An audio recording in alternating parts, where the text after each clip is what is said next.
He said it on a Thursday morning in late October, standing in the doorway of the church hall with sawdust still on his coat, watching her arrange the donation boxes for the winter drive with the kind of quiet efficiency that made everything she did look inevitable. He hadn't planned it. He hadn't thought it through.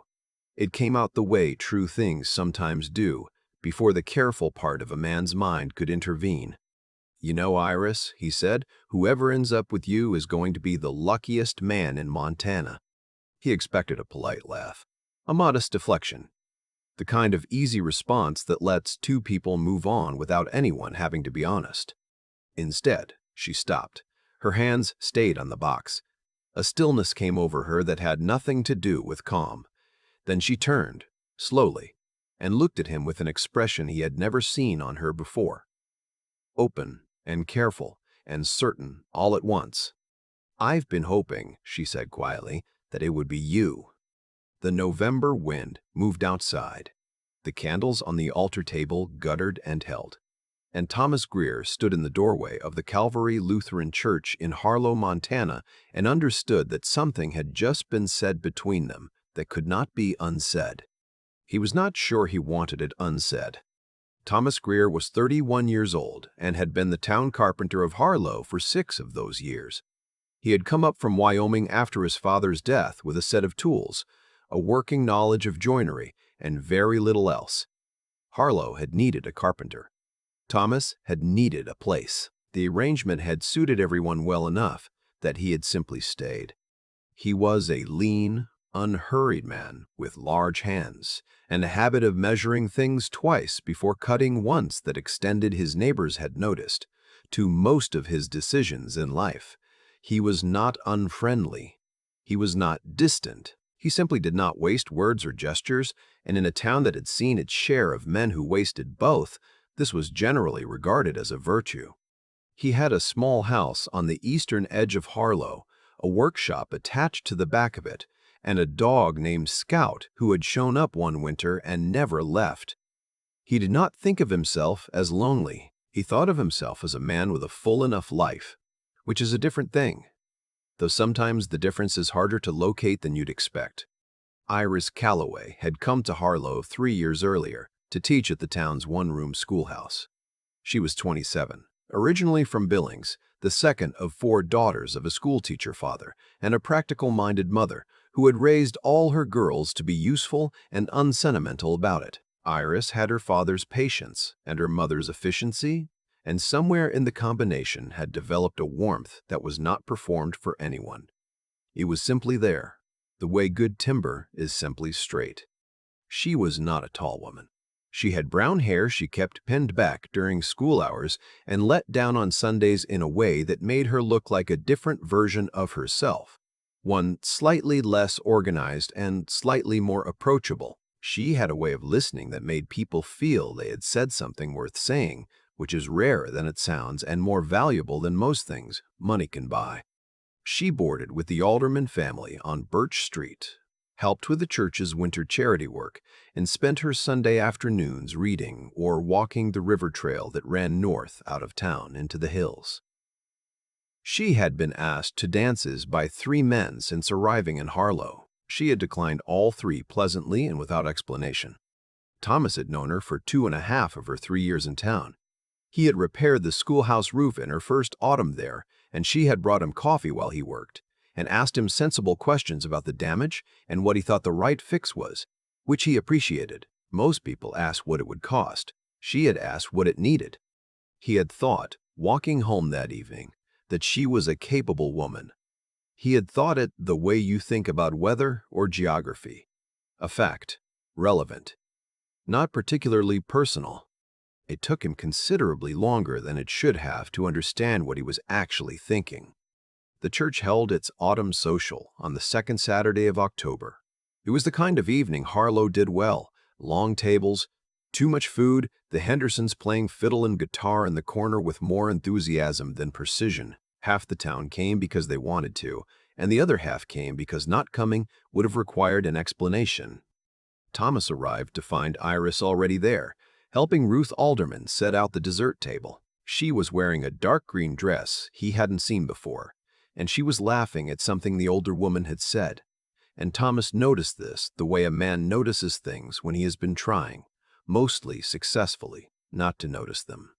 He talked to the Brennan brothers about the new barn they needed framed before winter.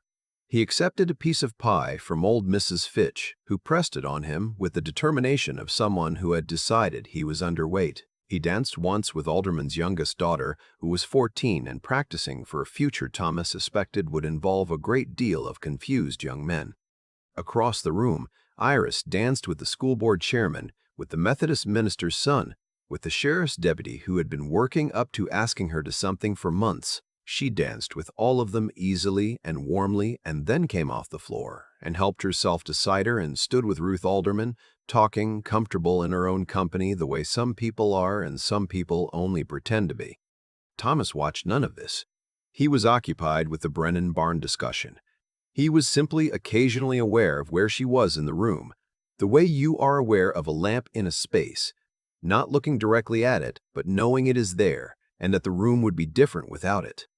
Henry Caldwell, who had known Thomas since before Harlow, leaned against the wall beside him at some point in the evening and said, without preamble, "You've been watching Iris Calloway half the night." "I haven't," Thomas said. "I've been standing here 20 minutes," Henry said.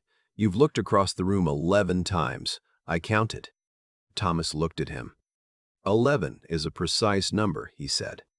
"I'm a precise man," Henry said. "Almost as precise as you. What are you going to do about it?" Thomas did not have an answer for this.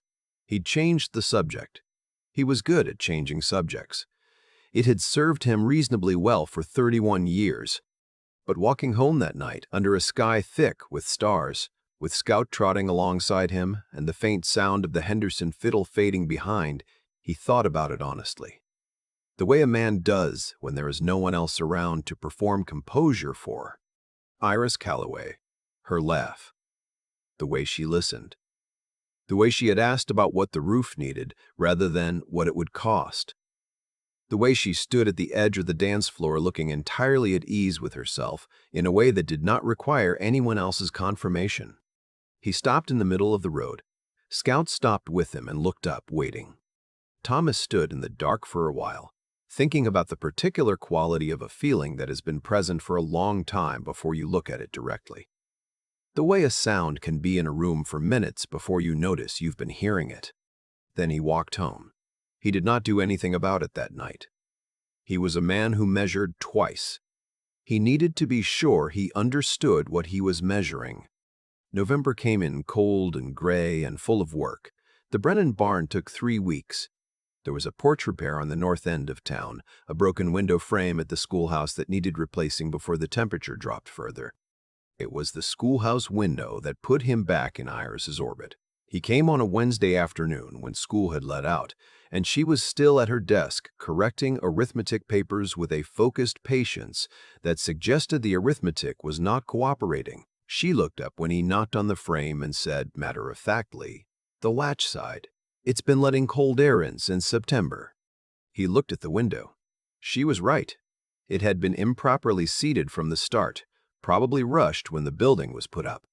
He fixed it while she continued with her papers, and they talked in the comfortable intervals between his work, about the cold coming, about the Brennan barn, about a book she was reading that she described with the precision of someone who had thought about it seriously. "What do you read?" she asked, at some point without looking up from a paper. The question surprised him, not because it was strange, but because no one in Harlow had asked him that before. "History, mostly," he said, "and whatever I can get from the lending shelf at the general store." "Reverend Marsh has a good library," she said. "He lends if you ask him properly." "What's properly?" She looked up. "Tell him what you want to get from it. He doesn't lend to people who just want something to do.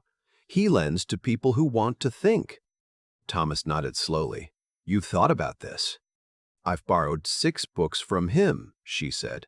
"I've learned what he responds to." He finished the window and was collecting his tools when she said, without ceremony, "Thank you. The children will be warmer." "It's what it needed," he said. She looked at him for a moment with that expression he was beginning to recognize, attentive, direct, taking in more than most people would bother to. "Yes," she said simply. "It is." He thought about that walk home for 2 days afterward. It was a Thursday in late October, a different Thursday, 3 weeks after the school window, when he said the thing at the church hall. He had come to drop off lumber for a repair to the fellowship room's back wall. Iris was there ahead of him, organizing the winter charity drive alone, sorting boxes with her coat still on against the cold of the unheated hall. She had a list in her hand and was working through it with the focused efficiency of someone who had done this kind of work long enough to know that good intentions accomplish very little without a system. She noticed him come in, said good morning, went back to the boxes. He unloaded the lumber. He should have left. He stood in the doorway instead and watched her work for a moment. The organized movement of it, the small notations she made on her list, the way she lifted a full box without asking for help and without making a point of not asking, and the thought came to him plainly, with the simplicity of something that has been waiting a long time to be acknowledged. "You know, Iris," he said, "whoever ends up with you is going to be the luckiest man in Montana." She stopped. He had expected the polite laugh, the modest deflection. Instead, there was stillness, and then she turned, and her expression was open in a way he had never seen on her, not unguarded exactly, but decided. The way a person looks when they have made a choice they've been considering for a long time and have finally made. "I've been hoping," she said quietly, "that it would be you." The November wind moved outside. Somewhere in the building, a door settled in its frame. Thomas looked at her across the cold church hall and understood that she meant it exactly as plainly as she had said it. Iris Calloway did not say things she didn't mean. He had known that about her for 2.5 years. He should have accounted for it before he opened his mouth. "Iris," he said. "You don't have to say anything today," she said, with the calm of someone who had decided something privately and was at peace with it whatever happened next. "I just thought, since you brought it up." The dry note in her voice appeared, small but present. It seemed fair to answer honestly. He looked at her for a long moment. Then he said, "Because he was a man who said what he meant, I brought it up because it's true, and I meant it about myself." She looked at him steadily. "I know you did," she said. "That's why I answered." The cold hall held them both in it for a moment that was not uncomfortable. Then she turned back to her boxes, and he stood in the doorway, and the lumber was behind him, and he thought, measure twice. He had been measuring for 3 years. He was done measuring. "Could I call on you?" he said. "Properly. I'd like to speak with the aldermans." She considered her list. "Margaret Alderman will be very pleased," she said. "She's been waiting for someone to ask." "Has she?" "She's mentioned it," Iris said, 3 separate times this fall. He laughed. He hadn't expected a laugh. "Then I should go before she loses patience," he said. Iris looked up at him with that small, genuine smile, the one that wasn't performed for the room but simply there. "She's a patient woman," she said, "but not infinitely." He went that evening. Good shirt, careful knock, the particular nervousness of a grown man doing something that matters. George Alderman answered the door and looked at him with the expression of a man who had been briefed. He led Thomas through to the sitting room, offered him a chair, and called for Margaret, who appeared with the promptness of someone who had been listening for the knock. Thomas stated his intention plainly, that he would like to call on Iris Calloway with their knowledge and approval, that his regard for her was serious, that he was not a man who did things halfway. Margaret Alderman looked at him with the expression of a woman who had been waiting for this conversation to happen and was relieved it had finally arrived. George looked at the wall for a moment, then back at Thomas.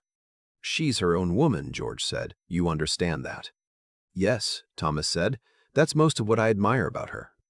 George nodded once, the particular nod of a man who has received the right answer and does not need to make a ceremony of it.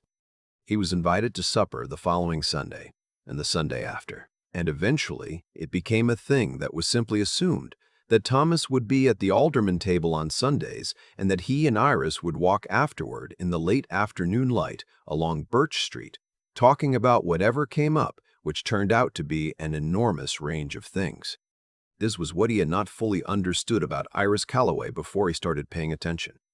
She was interested in everything, in a genuine way that was not performance and not restlessness, but a kind of steady, comprehensive curiosity about the world she had been given to live in. She wanted to know how things worked, the carpentry, yes, but also the county's water rights disputes, the new farming methods being tried in the valley, what he thought the railroad's expansion would mean for towns like Harlow in 10 years. She had opinions. She offered them without forcing them. She asked questions that made him think harder than he usually did about things he had taken for granted. He had thought she was capable. That was the word he had used to himself for 2.5 years. It was not remotely sufficient.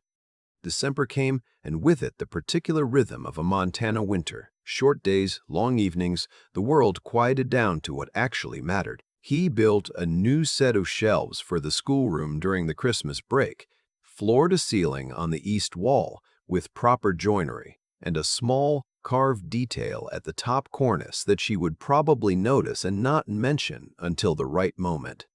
He did not tell her he was doing it. He simply did it because the room was where she spent her days, and the books needed a proper place, and it seemed right. When school resumed in January, she came to find him at his workshop 3 days later. "The shelves," she said. "They needed doing," he said. She was quiet for a moment, looking at him with that attentive expression. "The detail at the top," she said. "It's a compass rose. The children learn directions," he said. It seemed appropriate. She was quiet for another moment. Then she said, "You did that without telling me." "Yes." "Why?" He considered the question. It was the kind she asked, not rhetorical, actually wanting to know. "Because you would have said it wasn't necessary," he said. "And it was." She nodded slowly, the way she did when she had absorbed something and was placing it somewhere she intended to keep it. "Thank you," she said. 2 words, no ceremony. He understood that she was not thanking him for the shelves. He walked her home that evening in the early dark of January, and when they reached the Alderman gate, she turned to him and said, "I want you to know something." "All right," he said. "I don't say things I don't mean," she said. "You know that about me." "I do." "What I said in the church hall," she said. "That was an impulse. I've been thinking it for a long time before I said it." He looked at her in the cold evening light. "How long?" he asked. She considered this with genuine honesty, the way she considered everything. "Since the school roof," she said, "the first autumn. You asked me what the damage actually was, not just what it would take to fix it visibly. You wanted to understand the whole problem." She paused. Not many people want to understand the whole problem.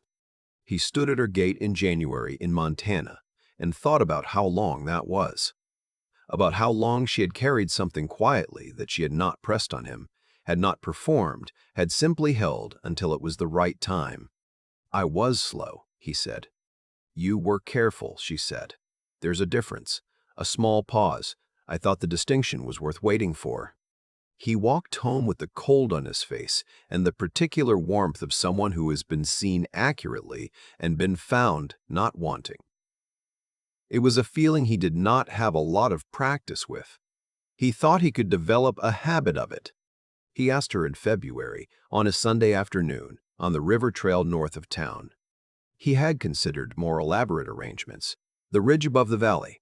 A dinner at the hotel in Colton, 15 miles east, where the dining room had tablecloths. But when he thought about Iris, about what she was and what she valued and the dry, quiet way she had of cutting through to what things actually were, none of that felt right.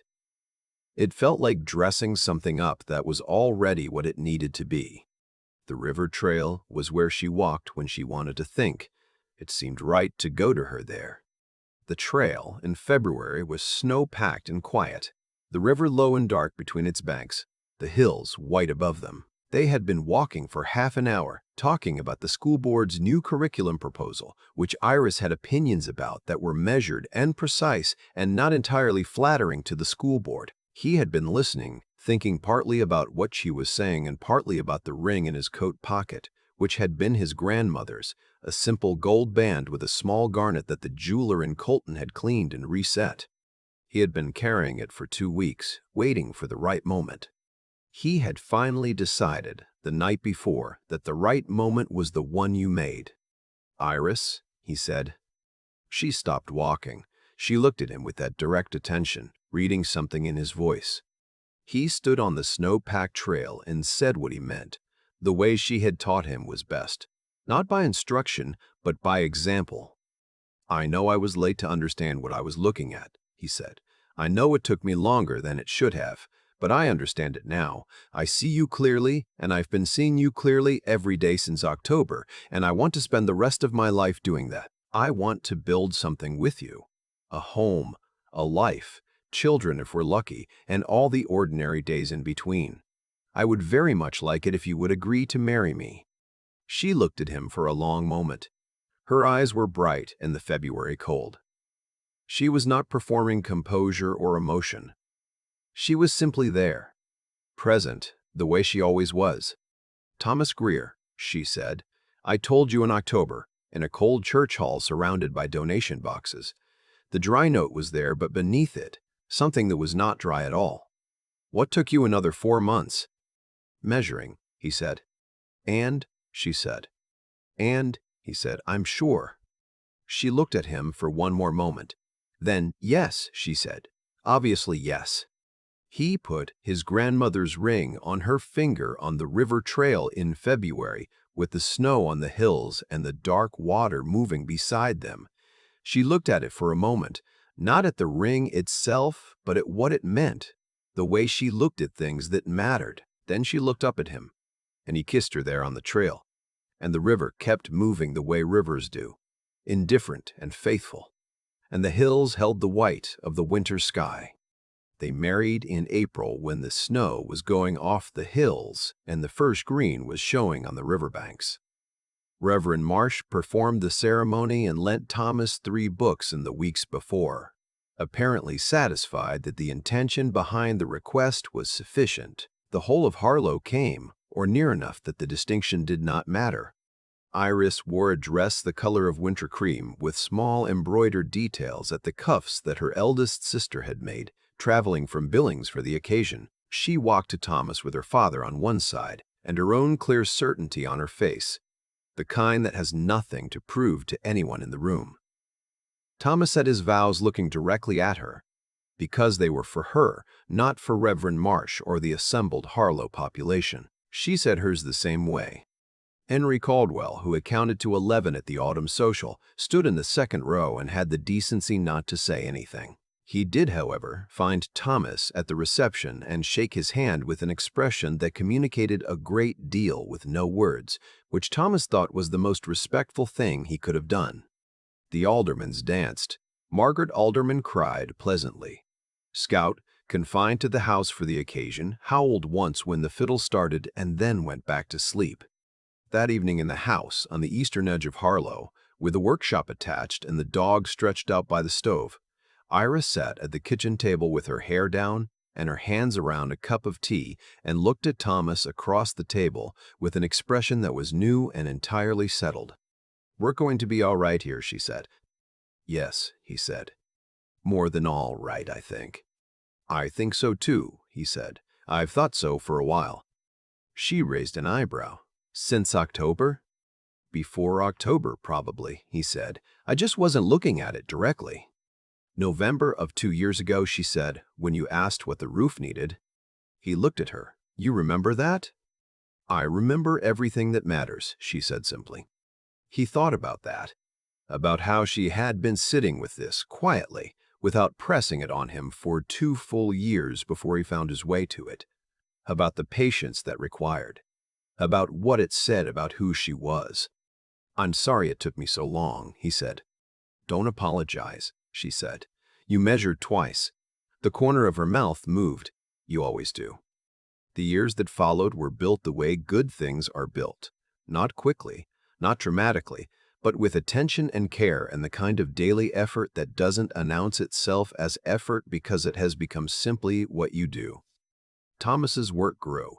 He took on an apprentice the second year, a boy of 16 named Walt, who had good hands and more patience than his age suggested, and who would eventually take over half the county's carpentry work a decade later. Iris continued teaching, adding a second school term and a lending library program that the county eventually adopted formally, though she never made much of this.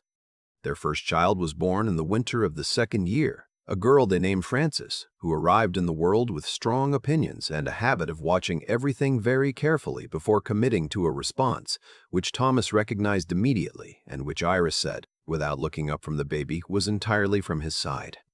Their son came 3 years after, Edmund, who had his mother's curiosity and his father's hands and would spend the rest of his childhood taking things apart to understand how they worked, which Thomas found he could not object to. On a Thursday afternoon in the autumn of their 5th year, Thursdays had become significant to Thomas in a way he had stopped trying to explain. He was repairing the porch boards on the east side of the house when Iris came out with both children, Frances old enough to walk properly and Edmund on her hip, and stood in the October light watching him work. He looked up at her. "You know," she said, "the dry note present, I've been thinking about what you said. In the church hall." "Which part?" he said, though he knew which part. "Whoever ends up with you is going to be the luckiest man in Montana," she said. "I stand by it," he said. "She's very lucky," Iris said. He set down his tools and looked at her in the October light, with Edmund grabbing at her collar and Frances already trying to climb the porch railing in a way that was going to require intervention shortly. "I'm the lucky one," he said. She considered this seriously, the way she considered everything. "We're both lucky," she said finally. "That's probably more accurate." "That's probably more accurate," he agreed. The hills above Harlow held the last light of the afternoon on their high slopes. The river trail was still there to the north, waiting for Sunday. The schoolhouse shelves stood solid on their east wall with the compass rose at the top, and Frances successfully breached the porch railing and had to be retrieved, which broke the moment in the best possible way. Thomas Greer was not a complicated man, but he had made one complicated error for the better part of 3 years, and the error was this: he had been so practiced in the habit of not wanting things directly, of keeping his needs small, his expectations modest, his life sufficient rather than full, that he had nearly missed what was right there in front of him. That is not a flaw unique to him. Most of us know that habit. The life kept deliberately small so there is less to lose. The door half closed against the cold and against everything else. Iris Calloway had known what she felt for 2 years before he looked up long enough to understand what he was feeling. She had carried it without bitterness and without performance and without pressing it on a man who was not yet ready. When the moment came, she told the truth simply and plainly and let him decide what to do with it. That took more courage than anything he did on the river trail in February. They both chose the honest thing. And from one moment in a cold church hall in Harlow, Montana in October, with donation boxes on the floor and the wind moving outside and the man saying something he meant more than he knew, everything else became possible. The greatest things in a life are not usually found. They are recognized. They are the person who has been there all along, doing ordinary work with uncommon care, waiting for you to finally stop measuring and look up. Don't wait 3 years to look up. I think about Thomas standing in that cold church hall a lot. Not the moment he finally spoke, but the years before it. The way he kept his life deliberately small. Sufficient, he would have called it. Enough. And I recognize that. I've done it too, in different ways. Kept the door half closed because a fully open door means something can actually leave through it. What strikes me about this story isn't the romance, it's the cause and effect underneath it. Thomas was a good man, honest, hard-working, a man who kept his word and paid his debts and did what needed doing. That character, that basic decency, is what made Iris notice him in the first place. Not his looks, not his ambition, not anything he performed for her benefit. She saw him ask what the roof actually needed, not just what it would cost to fix it visibly. That one moment told her everything about who he was. Good character doesn't announce itself. It just shows up in how you handle ordinary things when no one's watching. But character alone didn't get him there. Iris had her own kind of strength that I find myself thinking about more than his. She understood what she felt, clearly, for 2 full years. She didn't press it. She didn't perform it. She didn't let it curdle into bitterness or manufacture situations to force his hand. She just held it with a patience that came not from passivity, but from genuine self-possession. She knew her own mind. She trusted her own judgment. That kind of inner clarity, the ability to know what you want and wait for the right moment without losing yourself in the waiting, that's not something that comes easy. It has to be built, quietly, over time. And then there's what Thomas finally had to do, which was the hardest part for a man like him. He had to stop measuring and move. He had to walk forward into the alderman house on a good shirt and a nervous stomach and say plainly what he wanted. He had to put the ring in his coat pocket and carry it for 2 weeks until he decided the right moment was the one he made himself. Courage for him didn't look dramatic. It looked like a man doing a hard thing steadily, without fanfare, because it was the right thing, and because he had finally decided he was done waiting for certainty that was never going to arrive on its own. What I keep coming back to is this. The good life Thomas and Iris built together didn't happen because of luck or fate or some force outside themselves. It happened because of what they each brought to it. His honesty, her patience, his willingness, eventually, to act, her courage to tell the truth in a cold room when it would have been so much easier to deflect. The compass rose he carved at the top of those schoolroom shelves. He did that without telling her, because she needed good light and the books needed a proper place, and it was simply right.